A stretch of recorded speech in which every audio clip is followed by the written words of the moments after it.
His house keys were on the desk, his car keys beside them. 3 vehicles sat outside. He took none of them. His wallet stayed behind. His gun collection stayed behind. The truck he was restoring never moved again. Everything a man reaches for before he leaves, everything that says, "I'm coming back," stayed exactly where he left it. 2 things left with him: a set of keys to every locked door on the property, and the uniform he was wearing. Green and gray. An arrowhead patch on the shoulder, and a gold badge pinned over his heart. Just after 2 that afternoon, he stepped out to walk a trail he knew by heart. He was working alone. He told the one other person on site not to worry if he wasn't back by dark. He was 41 years old.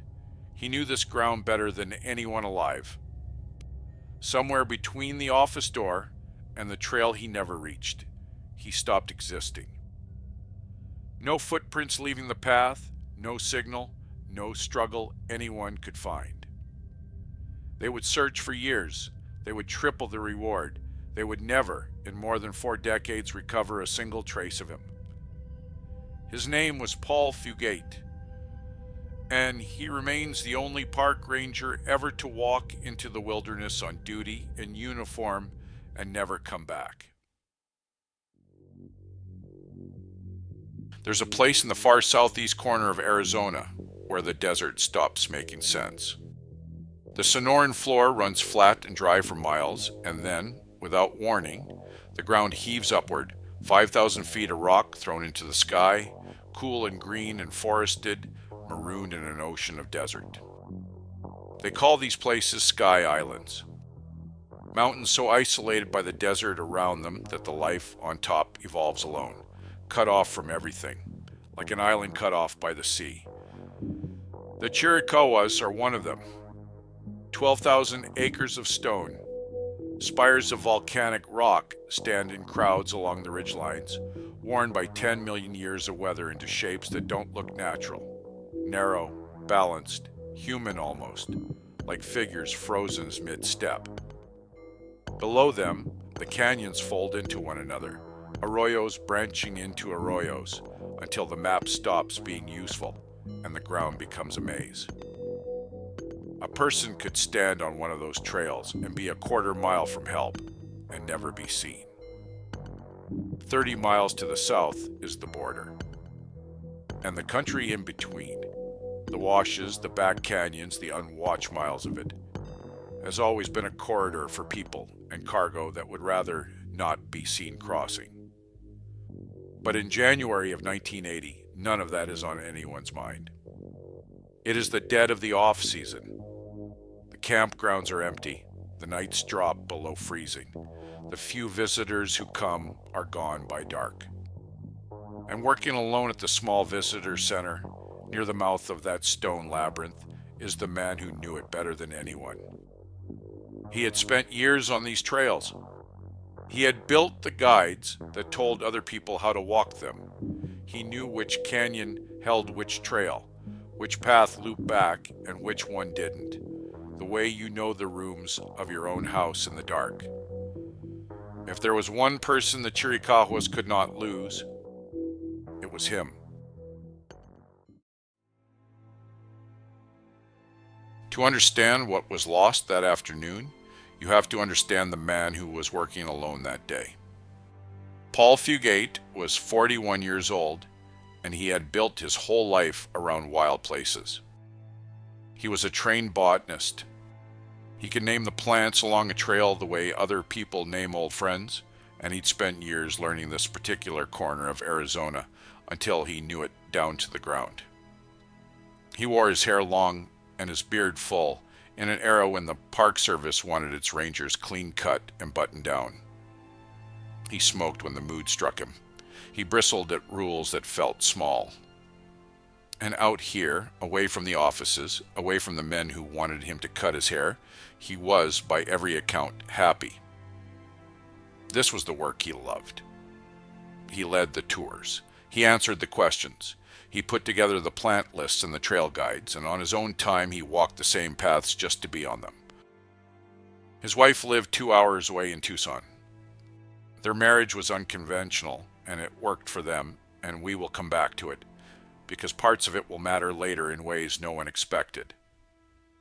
But in the winter of 1980, the picture was simple. A man in his favorite place, doing the thing he was best at, in a landscape he could navigate blind. And then, on the afternoon of January 13th, he told the only other person on duty that he was going to walk one of the trails. If he wasn't back by 4:30, lock up. Don't wait. It was such an ordinary thing to say. He had said it, or something like it, 100 times before. He walked out the door of the visitor center into the cold, clear light of a winter afternoon. And that is the last anyone ever saw of Paul Fugate.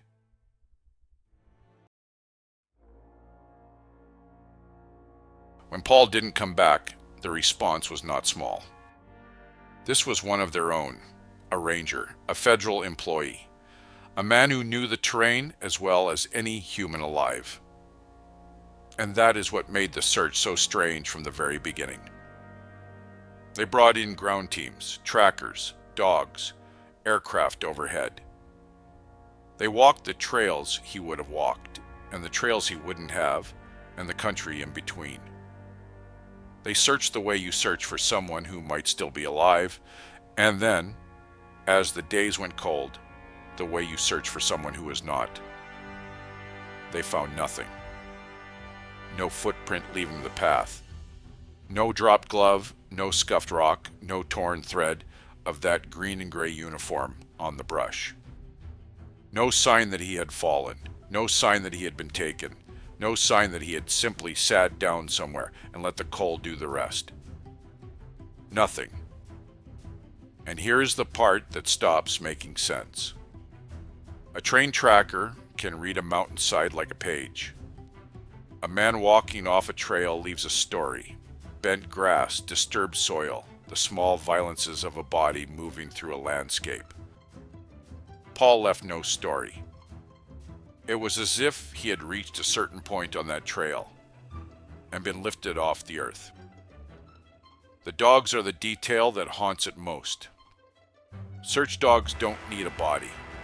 They need a direction, a scent cone, a drift to where a person went. On that trail, on that ground, the dogs gave them nothing to follow. Days passed, then weeks. The aircraft were stood down. The teams went home. The reward that would eventually climb to $60,000 was still years away. But even then, in those first raw weeks, the people closest to it understood what they were looking at. A man had walked into a place he knew perfectly, and the place had closed behind him like water.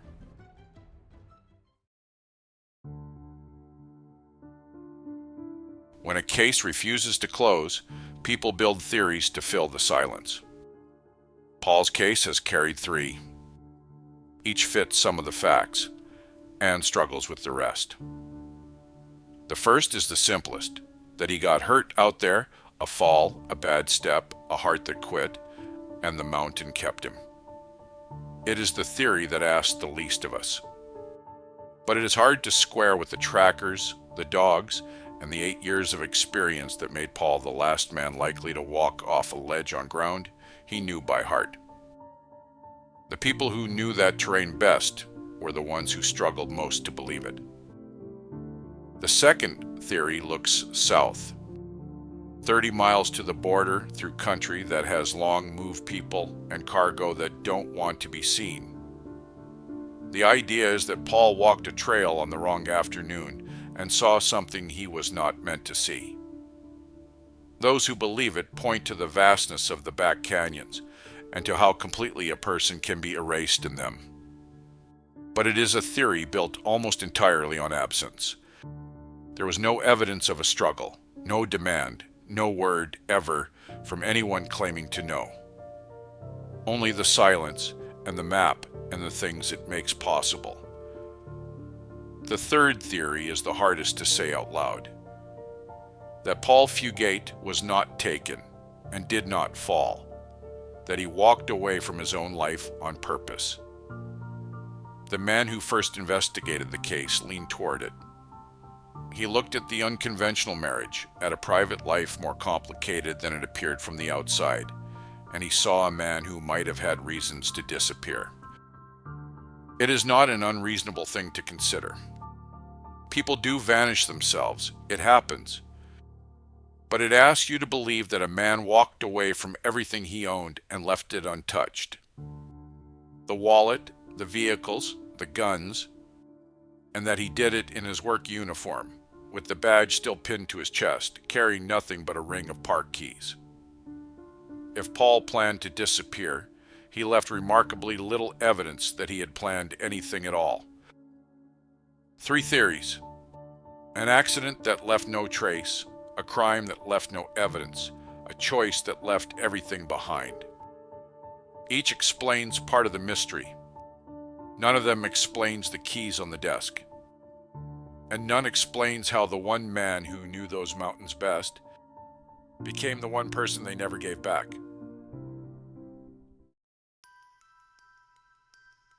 It has been more than 40 years.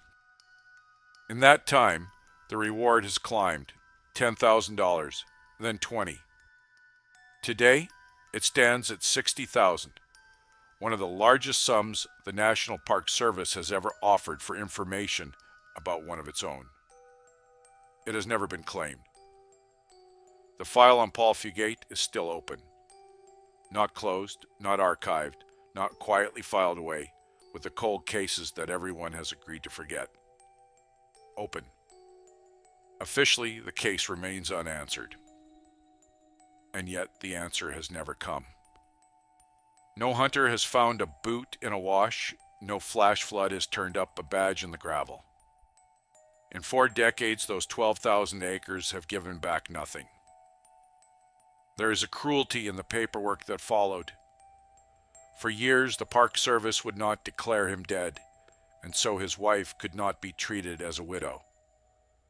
The man was gone, but the system needed a body, or a ruling, or a form. And having none of those, it did the coldest thing a system can do. It waited. That is the part that lingers. Not the theories, not the border, or the canyons, or the questions about his private life. It is the simple, unbearable arithmetic of it. A man in a uniform walked out a door on an ordinary afternoon, and every trail led back to the same empty page. Paul Fugate spent his life learning how living things take root in hard places. How the desert hands a mountain its forests. How something survives where it has no business surviving. Of everyone who ever walked those trails, he understood them best. And they are the ones that never gave him back. 40 years of searching, and the mountains have not said a word about where.